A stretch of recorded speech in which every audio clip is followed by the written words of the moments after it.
గోదాదేవి పాశురాలు. ఆకటి వేళలో ఆకలి తెలిసి దాహమేసే వేళ దప్పి పసిగట్టి బడలిపోయిన వేళ పడకని అమర్చి అమ్మలా అయ్యలా అవ్వలా తాతలా గోకులం అంతటిని సాకేటి ఓ రాజా, ఓ నందరాజా, ఇన్ని పసిగట్టావు కానీ కొక్కరొక్కో అనే కోడి కూత విని మేలుకోవాలని కనలేదా? నీ బద్ధకం వేమని పొగడగలమయ్యా. నందరాజా మేలుకో, బృందావనం వేలుకో. నల్లనయ్యను కన్న తల్లి, రేపల్లెకు రంగవల్లి, పల్లెకే మురిపాల వెళ్ళి. లేవమ్మా యశోదమ్మ, లేచిరావమ్మ.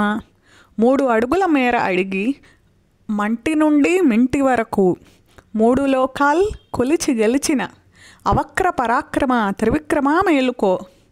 బంగారు కడియాలు కెంపుల్ల సొంపుళ్ళు, బాలార్క కిరణాల బాణాలు గుప్పించు. బలరామచంద్రుడా మేలుకో, భువన భవనం బంత ఏలుకో. సిరినోము హరిపూజ గిరిపుత్రి వ్రతము గోకులం కన్నెలకు కళ్యాణకరం. లోకులందరికీ ఇదే సౌభాగ్యప్రదం. పల్లెపిల్ల మేలుకో, రే పల్లెపిల్ల మేలుకో.